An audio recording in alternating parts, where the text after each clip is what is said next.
Hello, my name is Louise and I'm a second-year undergrad student studying mechanical and electrical engineering at the University of Bristol.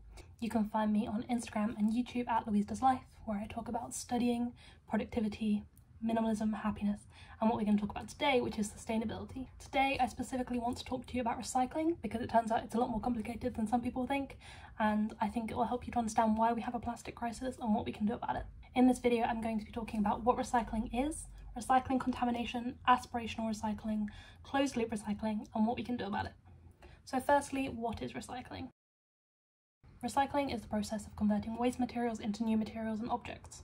Sounds great, right? Recycling has always been seen as this really positive thing because it helps to reduce landfill, helps to reduce pollution, and helps to reduce the demand for virgin materials. However, the first issue with recycling is that we've been led to believe that it's this wonderful solution to all of our problems. The rhyme reduce, reuse, recycles is actually in order. Recycling should be our last resort. This is because if we want our footprint on the planet to be as small as possible, we should reduce and reuse first, because those have a smaller impact than recycling. It's much more effective to just produce less waste in the first place than try and think about what we're going to do with it. Not only does recycling take more time and energy than reducing or reusing would, but a lot of materials actually aren't recyclable, including lots of plastics, which is why seeing recycling as a big one solution to all of our problems is not true. If you're interested, I highly recommend you start reading the back of your packaging to find out whether it's recyclable or not. I think you'll be shocked to see just how much of it isn't recyclable. Sainsbury's are really great at this. On all of their home brand packaging, it says on the back whether it's recyclable or not. And even if something isn't recyclable, this helps to inform the customer and give them a better idea of what materials are recyclable and what aren't. And it also helps them to make informed purchases if they're looking to buy recyclable materials.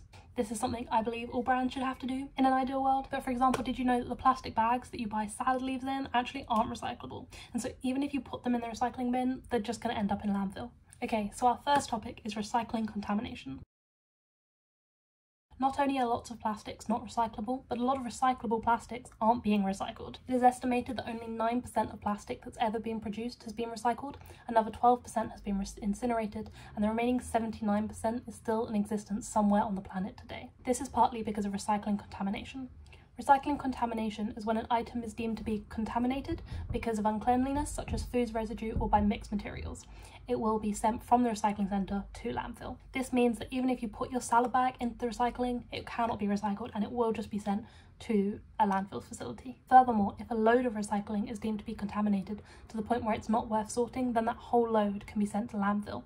In some cities, one contaminated item can deem an entire load contaminated. This means that not only are your salad bags not being recycled, but your salad bag is preventing other recyclable items from being recycled. This is because lots of companies view recycling as a business and they make money by selling on those recyclable materials. If it's going to take more time and money for the workers to sort through those materials than they would get from the selling of those materials, then they deem it not worth their time, and so they send the entire thing to landfill. And this leads us on to talking about aspirational recycling. Aspirational recycling is when you, as an individual, think that something should be recyclable, and so you put it in your recycling bin, whether it is recyclable or not, because you believe that once it gets to the recycling facility, if it's not recyclable, it'll simply be filtered out. And so the best thing you can possibly do is to put it into the recycling so that it has potential to be recycled. However, because of recycling contamination, aspirational recycling can actually cause more harm than good. By you putting your salad bag into the recycling, you're stopping other recyclable plastics from being recycled. Lots of recycling companies go as far as to suggest, when in doubt, chuck it out. However, another reason why a lot of recycled plastic isn't being recycled is simply because of failures in our recycling system and the failures of companies and countries to take responsibility for their own waste. If you want to learn more about this and see the reality of it, I really suggest watching the BBC documentary series War on Plastic. A researcher from MIT went as far as to suggest that we shouldn't even try and recycle plastic and that we should send it all to landfill where at least it's being well managed. Because did you know that a lot of the plastic that ends up in the sea is coming from failed recycling, not from landfill? He suggests that instead of devoting our time and energy to this recycling system which clearly isn't working, we should devote it to climate change instead. I'm not going to sit here and tell you not to recycle at all, but it's something worth thinking about. And definitely please don't recycle aspirationally. And the last thing I want to talk about is closed loop recycling. Now, there are two types of recycling, open loop and closed loop. Open loop is the type you're probably most familiar with. This is what happens when you put waste out on your curb. This is when items are broken down into new materials which can be used to make other items. And typically they will go on to be used for whatever there's demand for recycled materials for, and so they won't end up being the same product that they were originally. However, the issue with this is that open loop recycling is often associated with degradation.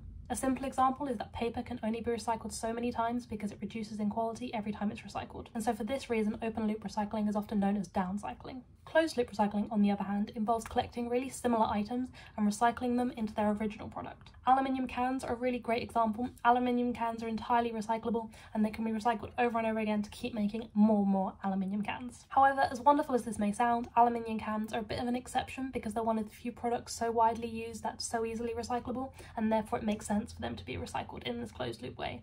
For most items, it's actually a lot more difficult to recycle them, and to have this idea of closed loop recycling where the materials are turned back into their original product would require sending the materials back to their original producer so they can be recycled in specific ways. But here are 3 reasons why closed loop recycling is better than open loop recycling. Firstly, as I just said, there's this reduction in degradation. By collecting similar items and using them to remake more of those items, there's less likely to be a reduction in quality. This is partly because they may not need to be put through such intense treatments. For example, imagine if you could send your mobile phone back to the mobile phone company and they could take it apart and they could probably use some of those components and materials without having to put them through many processes at all, and this would really help to maintain their quality and to keep those materials in the supply chain. Degradation is also caused by having mixed materials. So for example, there are lots of different types of plastic, and when plastic is recycled, some of those different types will end up together, and this actually reduces the quality of the plastic. It can make it become more brittle, less durable. This is why sometimes when you see things made from recycled materials, they don't seem to be as good quality.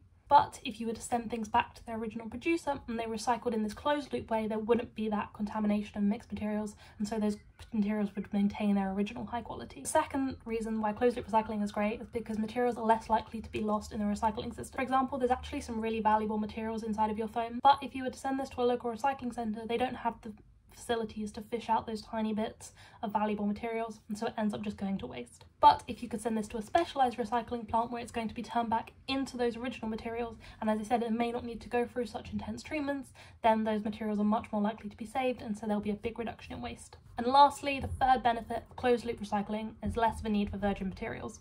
Virgin materials means making materials from scratch, for example making plastic from oil instead of making plastic from recycled plastic. Issue with our current recycling system is there actually isn't that much demand for these recycled materials. When you go and buy a bottle of water off the shelf, it's more likely to be made from virgin materials than recycled materials. So where are those recycled materials going? How are we expected to deal with our current plastic crisis where there's too much plastic on the earth already when we're constantly pumping more and more plastic into this system? The idea of closed loop recycling is that the materials would go round and round, but how can we achieve that when we're constantly pumping in more and making the circle bigger and bigger? There are more plastics in the circle than we actually need already. So how do we solve this crisis? Well, one solution is to make companies responsible for their waste. Let's take Coca-Cola as the obvious example. They are producing all of these bottles and cans of Coke every year, and that waste is ending up either in landfill or in the environment, and therefore they're contributing directly to the waste issues that we have and to the harm that's being caused to the environment. The first way to make companies responsible for their waste is to make them pay for the recycling. It should be possible to work out how much it costs to recycle one aluminium can, and so therefore Coca-Cola should have to pay the government that price for every can they produce. As I said, currently recycling facilities make money by selling recycled materials, and so they're these businesses, and so they won't do things if they're not economically viable. But if Coca-Cola was paying for the recycling, then that wouldn't be such a case, and hopefully then recycling companies would take more time to sort through this waste and recycle as much as possible, because they're not reliant on making money because they're already being paid money. Recycling should be seen as an obligation and not a business. Secondly, and the much better option, is for companies to collect their waste and recycle it themselves. An excellent example of this is the Lush black pots. When you finish with this, you can take it back to the Lush store where it will be collected, broken down and remade into a new black pot. What Lush is doing here is taking responsibility for their waste, and in my opinion that's a great selling point. It actually makes me want to shop there more. I would love to see more companies doing this. Okay, I'm going to stop there because I'm sure no one is as interested in recycling as I am, but I really hope you've learned something. My name is Louise, and as I said, if you want to learn more about me, you can find me at Louise's Life on Instagram and YouTube. Thank you for watching.